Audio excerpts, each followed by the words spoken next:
When you begin gardening for the very first time, the first place you'll find yourself is here, planting seeds in the seedling trays.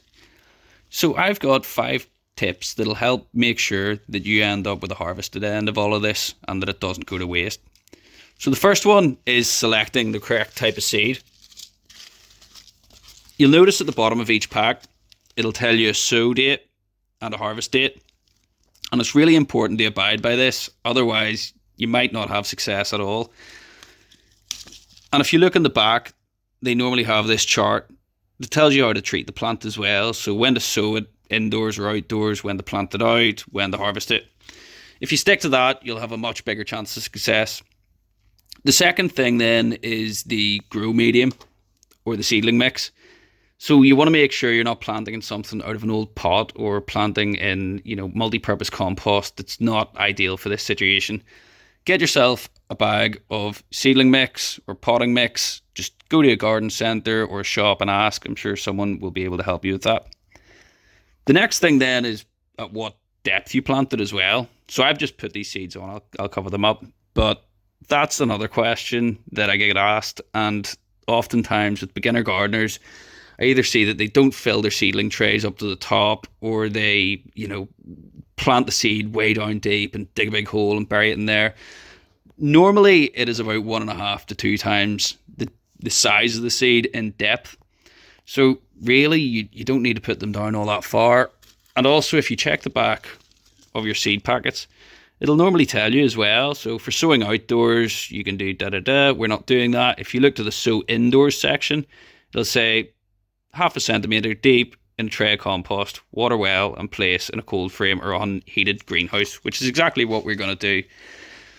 So the next thing then is labelling your plants as well.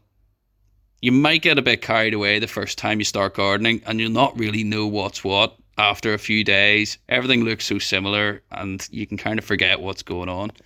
So I have atrocious handwriting. So what I've done is I've got these little plastic labels. They're cheap as anything in the garden centre. You get a ton of them for about £1 or £2 and printed out these labels, or you can use a Sharpie marker and just write down what the variety is and then when you did it. So then you can kind of tell when you can expect the harvest and things like that.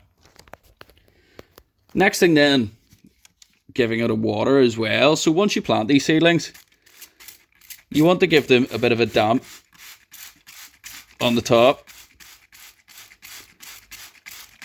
And you want to be able to continue to keep it relatively moist. You don't want to soak it, but at the same time, you don't want it to dry out, because when you have seeds that are quite high up and close to the surface, they can dry out and it will just kill the seeds. So make sure that it's watered. Keep a close eye on it.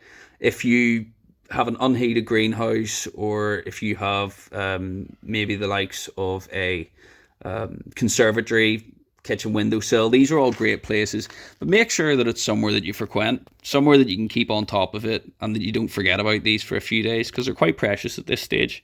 Once they begin growing up, you can leave them a few days or a week, sometimes maybe longer depending on the variety and your climate, but at the minute these seeds are quite fragile. That's also why I've planted so many of them. So I've multi-sown these seeds as well, so I'll have multiple chances of success. If I just put one seed in each of these cells and one didn't take off, well, I've just wasted that cell. So if I plant a few of them, I can get a multiple, chance of success. And then if there's 5 or 6 that come up, I can either plant those as well in somewhere else, or what I can do is just nip them out and just keep the strongest 1 or 2 plants in there that I can then choose to keep. So those are the main tips. Another thing to note is that in these packets, some of these will have a little silver package in it, but others will just be seeds like that. So be careful that you don't spill them all over yourself, because you can lose a lot of them very quickly. You'll see in here, it's not silver, it's silver in the inside, I guess, but there's a little package in there and that's got your seeds in it. Make sure to keep them in these, because otherwise you're not going to know what's what once you get into this a bit more. So best of luck, and I'm sure you'll have lots of success. Just keep to the back of the seed packet and make sure that you follow those simple tips.